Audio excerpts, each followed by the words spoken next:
The beauty and the Beast. એક વખત દૂર દૂરની એક જગ્યામાં એક શ્રીમંત વેપારી અને તેની 3 સુંદર દીકરીઓ રહેતી હતી. ત્રીજી બાકીની 2 કરતા અતિ સુંદર અને સમજુ હતી, તેથી બધા તેને બ્યુટી બોલાવતા. બીજી બાજુ તેની બહેનો ઈર્ષાળુ અને લુચ્ચી હતી. તેમને પિતાના પૈસાના ખર્ચ કરવામાં વધુ રસ હતો.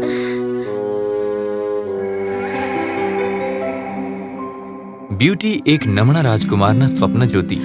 તે હંમેશા વિચારતી કે એક દિવસ તેના લગ્ન રાજકુમાર સાથે થશે અને તે સુંદર મહેલમાં રહેશે. બ્યુટીના જીવનમાં તેના સપનાની જેમ બધું જ સરસ હતું. અને એક દિવસ તેનું ભાગ્ય બદલાયું. એક ભયાનક વાવાઝોડાને લીધે તેના પિતાએ બધા જ વાહનો અને બધું જ ધન ગુમાવ્યું. બધું પતી ગયું. હવે આપણે શ્રીમંત નથી રહ્યા. ચિંતા નહીં કરો પિતાજી, બધું જલ્દી ઠીક થઈ જશે. આપણે કોઈ રસ્તો શોધી કાઢશું. તમે જ મારી મિલકત છો. હું તમારી સાથે સુખી છું. વેપારીની ગરીબીને લીધે તરત જ બધા નોકરોએ ઘર છોડ્યું. બ્યુટી ઘર ચલાવતી હતી. તે બહેનો પોતાની કેવી ગરીબીમાં રહેવું પડે છે તેની ફરિયાદ કર્યા કરતી. બ્યુટી હંમેશા પિતાના ચહેરા ઉપર ખુશી લાવવા પ્રયત્ન કરતી હતી. અને એક દિવસ વેપારીને ખબર મળ્યા કે તેનું એક વાહન બંદર ઉપર તરતું હતું. મારી પાસે ખુશ ખબર છે. મારું એક વાહન બંદર ઉપર આવ્યું છે. હવે આપણે ગરીબ નથી રહ્યા. મારે બંદરે હમણાં જ જવું પડશે. બોલો, હું તમારા બધા માટે શું લઈ આવું? હા, મને નવો ડ્રેસ જોઈએ. મને ઘરેણાં જોઈએ છે. અને કે તો તારા માટે શું લઈ આવું મારી વાલી? હા પિતાજી, તમે સુખરૂપે પાછા આવો એમ જ ઈચ્છું છું. બહુ સરસ. પણ તને જે જોઈએ તે માગી લે બેટા. સ્કાર્લેટ રોઝ, પ્લીઝ એક લઈ આવજો. જરૂર મારી વાલી, લઈ આવીશ. ખુશી ખુશી વેપારી બંદરે જવા નીકળી ગયો. બંદરે પહોંચતા જ તેણે જોયું કે વહાણ આખું અલગ થઈ ગયેલું અને ક્રૂના બધા જ લોકો વહાણ પરનો બધો સામાન લઈને ભાગી ગયેલા. તૂટેલા હૃદયે વેપારી ઘર તરફ પાછો ફર્યો. વિચારોમાં ખોવાયેલો વેપારી રસ્તો ભૂલ્યો અને જંગલમાં ખોવાઈ ગયો. બરફ પડી રહ્યો હતો, જાણે બધું દરિયાનું પાણી બરફ થયું હોય. આટલા બધા બરફમાં ઘોડો ચાલી નહોતો શકતો, તેથી તેણે એક ઝાડ નીચે આરામ કર્યો. દૂરથી તેણે થોડો પ્રકાશ જોયો અને તે તેની તરફ ગયો. તે એક વિશાળ અને સુંદર મહેલ હતો. તે પહોંચ્યો અને ચળકતા સોનાની સાથે બનેલા દરવાજાને જોયો. થોડું વિચિત્ર લાગ્યું કે સંતરાના ઝાડની પાસે બરફ પડ્યો નહોતો. ઓહ, આ કેવી સરસ જગ્યા છે. મારે મહેલમાં જઈને તેના રાજાને જરૂર મળવું પડશે. ત્યાર પછી વેપારી તે મહેલમાં અંદર ગયો. તેણે આજુબાજુ નજર કરી અને જોયું કે કોઈ બહાર આવે છે, પણ ખૂબ રાહ જોયા પછી કોઈ મહેલની બહાર ન આવ્યું. હલો, કોઈ મહેલમાં છે? હલો. ત્યાં એક ડાઇનિંગ ટેબલ હતું અને સાથે મનમોહક તાજી કેક અને ફળો હતા. લાગે છે હું પહેલા કંઈ ખાઈ લઉં, પછી હું પેલા ઉદાર યજમાનનો આભાર માની લઈશ. તે પછી જે પણ હોય તે. તેણે સમય બગાડ્યા વગર ખાઈ લીધું. બધા પછી તે ઉપર ગયો. તેણે પહેલા દરવાજો ખોલ્યો અને એક સરસ રૂમ જોયો, જેમાં મજાનો સાફ બેડ હતો. ઓહો, લાગે છે નસીબ મારી સાથે છે આજે. વેપારીએ આંખો ખોલી તો તેની સામે તેજસ્વી દિવસ હતો. તેની માટે નવા કપડાં હતા. તૈયારી સાથે તે નીચે હોલમાં ગયો. ટેબલ ઉપર નાસ્તો તૈયાર હતો. દૂધ, તાજા જ્યુસ અને બ્રેડ. તેણે પેટ ભરીને ખાધું અને ઊભો થયો. હલો, કોઈ છે અહીંયા? તમારા આતિથ્ય માટે આભાર. તમે કેટલા ઉદાર છો. હું જઈ રહ્યો છું. આવજો. બહાર આવતા જ તેણે જોયું કે ત્યાં કેટલા બધા ગુલાબના છોડ હતા. હા, આટલા બધા સ્કાર્લેટ ગુલાબ હું મારી વાલી દીકરી માટે લઈ જઈ રહ્યો છું. તે તરત જ ગાર્ડન પાસે ગયો અને એક ગુલાબ તોડ્યું. જેવું ગુલાબ તોડ્યું કે તરત જ એક મોટો અવાજ તેને પાછળથી સંભળાયો. તે પાછળ ફર્યો તો તેની સામે એક લાલ આંખોવાળા અને ધારદાર દાંતવાળા જબડાવાળો એક ઊંચો રાક્ષસ ઊભો હતો. કોની પરવાનગીથી મારા ગુલાબ તોડી રહ્યા છો? મારા મહેલમાં આશરો આપ્યો તે પૂરતું નહોતું તમારી માટે? શું આ રીતે તમે આભાર વ્યક્ત કરશો? આ હરકત માટે તમને સજા મળશે. મને જવા દો દયાળુ દેવ. મને લાગ્યું કે મારી દીકરી માટે હું એક ગુલાબ લઈ જઈશ તો એ ખુશ થઈ જશે અને જેને આટલું આતિથ્ય આપ્યું એ ઉદ્ધાર યજમાનને વાંધો નહીં હોય. મને ક્ષમા કરી નાખો દીકરી. અચ્છા, તો મારી પાસે તમારી માટે એક ઓફર છે જેથી તમારી જિંદગી બચી જશે. એ શું હશે? હું તમારી માટે કંઈ પણ કરીશ, પણ અત્યારે મારી 3 દીકરીઓ મારી રાહ જોતી હશે. 3 દીકરીઓ? ઓકે, તો એક દીકરીને અહીંયા મહેલમાં લઈ આવો. હું તેને રાખીશ અને બદલામાં તમને છોડી દઈશ. બોલો, મંજૂર છે? હું આશ્વાસન આપું છું. મને ખાતરી છે એમનામાંથી એક જરૂર તમારી પાસે આવશે. સરસ, તો હું તમને મારો ઝડપી ઘોડો આપું છું. એને 1 મહિનામાં પાછો મોકલજો તમારી દીકરી જોડે, સમજી ગયા? અને એ અહીંયા આવે તો પોતાની મરજીથી આવે. બસ આટલી જ શરત છે, બીજું કાંઈ જ નહીં. અને 1 મહિનાની અંદર તમારી એક દીકરી સાથે તમે પાછા ન દેખાણા તો હું ક્યાંથી પણ તમને શોધી લઈશ. હવે જાઓ અને એક ગુલાબ લઈ જાઓ તમારી દીકરી માટે. આમ તો તેણે શરતનો સ્વીકાર પહેલા પોતાની જિંદગી બચાવવા કરેલો, પણ તેને લાગ્યું કે તેની કોઈ દીકરી આવવા માટે સમજશે નહીં. અને ત્યારબાદ બિચારો વેપારી જીવતા કરતા વધુ મરેલો એવો પાછો ગયો અને પોતાના ઘોડા સાથે ઘરે સમયસર પહોંચી ગયો. તેની દીકરીઓ તેને મળવા માટે દોડી. આવો પિતાજી, મને મારી ભેટ આપો. મારી ભેટ ક્યાં છે પિતાજી? કેમ છો પિતાજી? તમે થાક્યા હશો. તારા માટે તે જે મને લાવવાનું કહ્યું હતું એ લઈ આવ્યો અને તને ખ્યાલ પણ નથી આની શું કિંમત ચૂકવી છે. તેણે તેમને બધા વહાણો અને બીસ્ટની વાત કરી. બધો તારો વાંક છે. તે એમને ફૂલ લાવવા માટે કેમ કહ્યું? હા, જો તે કંઈક સમજી વિચારીને માંગ્યું હોત તો આવું ક્યારેય ન થાત. પિતાજી સાથે થયેલા દુર્ભાગ્યનું કારણ હું છું અને તેથી હું પિતાજી સાથે જઈશ અને તેમનું વચન પાડીશ. ઓ મારી વાલી, મારી લીધે તને દુર્ભાગ્ય મળ્યું. મને માફ કરી દેજે. પિતાજી, તમે દુઃખી નહીં થાઓ. મેં જે કર્યું હું એનું જ ફળ ભોગવું છું. બ્યુટી પોતાના નિર્ણયને વળગી રહી. તેણે પિતાને પ્રોત્સાહન આપી તેમને ખુશ કર્યા. ઘરે પાછી જતી રહે. તારું જીવન ન બગાડ. મારી પાસે આ પરિસ્થિતિનો સામનો કરવાની પૂરી હિંમત છે. તેઓ વાતો કરતા હતા તેમાં રાત પડી ગઈ.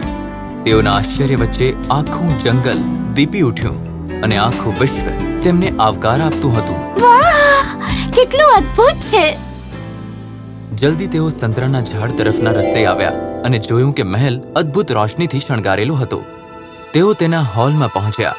તેમણે એક આકર્ષક આગ બળતી જોઈ અને ટેબલ ઉપર સ્વાદિષ્ટ વાનગીઓ પથરાયેલી હતી. લાંબી મુસાફરી પછી તેઓ થાક્યા હતા. બંનેએ ખાવાની શરૂઆત પણ કરી.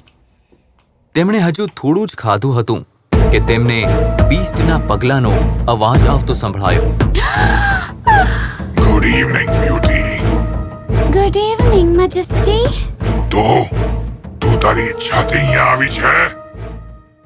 હા. તારા પિતા જશે પછી તું અહીંયા રહીશ મારી જોડે? હા. તમારા ઘોડા પાસે તમે પાછા જતા રહો. તમને એક ઘોડો મળશે જેના પર સોનાની એક બેગ લાદેલી હશે. તે તમારા અને તમારી દીકરીઓ માટે છે.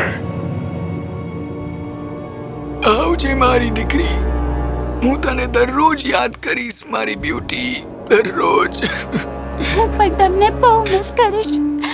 ઘોડો ચાલ્યો અને પળવારમાં દૂર અદૃશ્ય થઈ ગયો. ઉપર જા અને થોડો આરામ કરી લે. Good night. Good night. બ્યુટીએ પહેલો દરવાજો ખોલ્યો અને મળ્યો સુંદરતાથી શણગારેલો રૂમ. તે બેડ પર પડ્યા ભેગી સૂઈ ગઈ.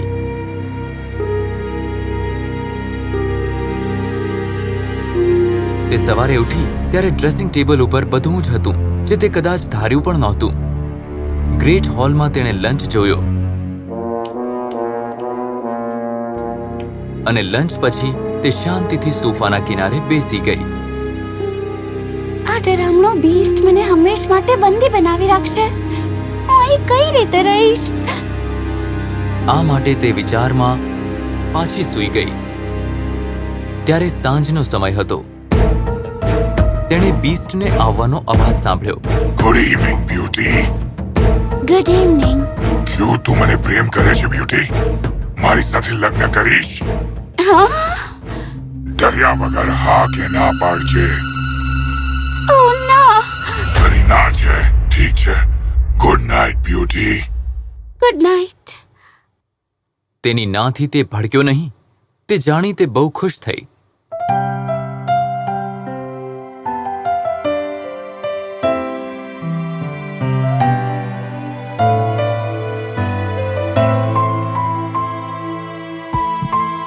રોજ સાંજે સફર પછી બીસ્ટ તેને મળવા આવતો અને ગુડ નાઇટ કહેતા પહેલા તેને પૂછતો.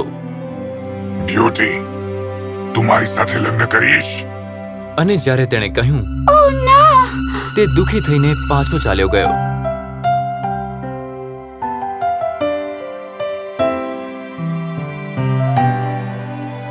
સમય જતા બ્યુટીને બીસ્ટથી ડર ન લાગતો કારણ કે તે તેની સાથે હંમેશા નમ્ર રહેતો. મહેલમાં રહેવાની બ્યુટીને મજા આવતી હતી. તે ગાર્ડનમાં ફરતી. ત્યાં ફુવારા, સંતરાના ઝાડ અને પક્ષીઓ હતા. બીસ્ટ પણ ક્યારેક બ્યુટી માટે પિયાનો વગાડતો અને તેની સાથે લાંબી વાતો કરતો.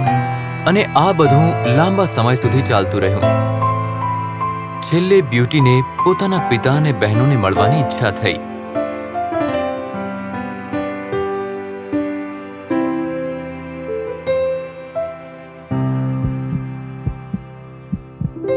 તેને દુખી જોઈને બીસ્ટે પૂછ્યું, શું વાત છે બ્યુટી?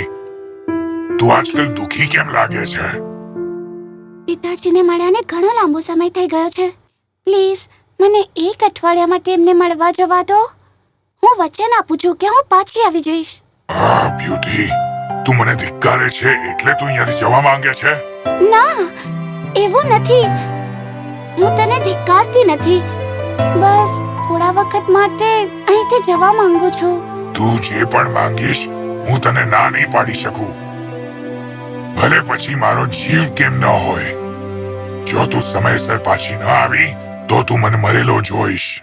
ઓહ ડિયર, હું ક્યારેય એવું નહીં થવા દઉં. તું મારી સાથે હંમેશા સારો રહ્યો છે.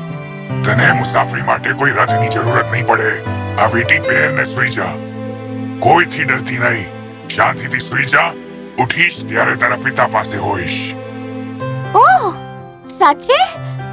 આભાર, ખૂબ ખૂબ આભાર. અને જ્યારે તને પાછું આવવાનું મન થાય આ વીટી આંગળીમાંથી કાઢી લેજે અને તું પોતાની જાતને અહીંયા મહેલમાં ફરી પાછી જોઈશ. Good night beauty. તને ખૂબ મિસ કરીશ. Good night Beast. અને ઉદારતા બદલ આભાર. બસ તારું પ્રોમિસ યાદ રાખજે. હા હા હા. જેવો બીસ્ટ ગયો એ તરત જ બ્યુટી સૂવા ગઈ. બીજા દિવસની સવારે તે પોતાના ઘરના બેડમાં હતી. તેની બહેનો તેને જાદુઈ રીતે પ્રગટ થવાથી અચંબામાં પડી ગઈ. પિતાએ તેને બાથમાં લઈ લીધી અને ખુશીથી રડવા લાગ્યા. ઓ બ્યુટી, હું તારા માટે કેટલો ડરેલો હતો. મેં તને બહુ જ મિસ કર્યો મારી વાલી. મેં પણ તમને બહુ મિસ કર્યા. બ્યુટીએ પિતાને બીસ્ટના પ્રેમાળ સ્વભાવની વાત કરી. ઘણું વિચાર્યા પછી તેણે જવાબ પણ આપ્યો. તો તું એમ કહેવા માંગે છે કે બીસ્ટ તને ખૂબ જ પ્રેમ કરે છે અને પોતાના સજ્જનપણા અને પ્રેમાળપણાથી તારા પ્રેમ અને વિશ્વાસના લાયક છે. તો મને લાગે છે તારે એ જ કરવું જોઈએ જેની ઈચ્છા છે, ભલે એ કદરૂપો હોય.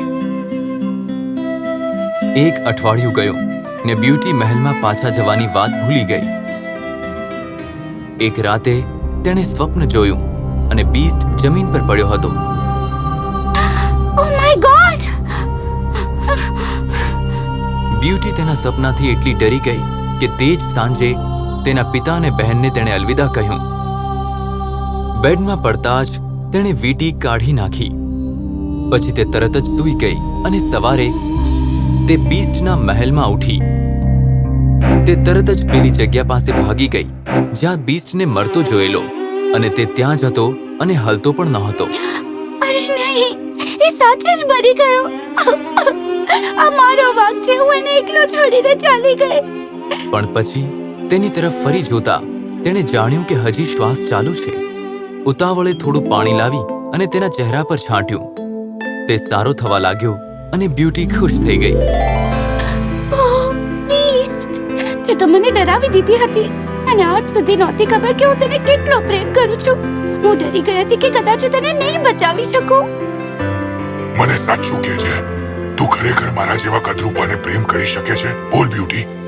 હા, મેં જોયું કે તારું દિલ પ્રેમાળ અને સજ્જન છે અને મને જીવનમાં તેનાથી વધુ કંઈ નથી જોઈતું. બ્યુટી, તું મારી સાથે લગ્ન કરીશ? હા, જરૂર.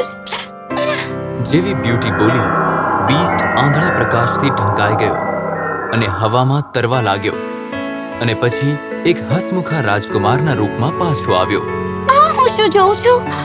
તું તો મારા સપનાનો રાજકુમાર છે. મેં હંમેશા તારા જ સપના જોયા છે. બ્યુટી, મારી વાલી બ્યુટી, મને ભયાનક શ્રાપમાંથી છોડાવવા માટે ખૂબ ખૂબ આભાર. યુદ્ધમાં મેં એક ડાકણને મારી હતી અને મરતી વખતે એને મને શ્રાપ આપ્યો હતો. એને મને એવો શ્રાપ આપ્યો હતો કે મને કોઈ પણ પ્રેમ નહીં કરે અને એને મને એક ભયાનક બીસ્ટ બનાવી દીધો હતો. પણ તે તારા સાચા પ્રેમથી શ્રાપને તોડી નાખ્યો. ઓહ, સમજાતું નથી કે અત્યારે શું થઈ રહ્યું છે. શું હું સપનું જોઉં છું? બીસ્ટે તેને હલકો ચીમટો ભર્યો. આ સપનું નથી. તું તો મારો અસલી રાજકુમાર છે. મારો સાચો પ્રેમ.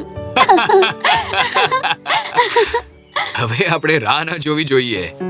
ચાલ તારા ઘરે જઈને તારા પરિવારને વેડિંગ ડાન્સ માટે તૈયાર કરીએ. અને તે પણ તૈયાર થઈ અને બીજા જ દિવસે લગ્ન બહુ ધૂમધામથી ઉજવાયા. અંતે પ્રેમની સુંદરતા પર જીત થઈ. સુંદરતા ફક્ત સારો ચહેરો હોવામાં નથી, તે સારા મન, સુંદર દિલ અને સારા આત્મા હોવાની વાત છે. બ્યુટી અને રાજકુમાર તે પછી સુખે સુખે રહેવા લાગ્યા.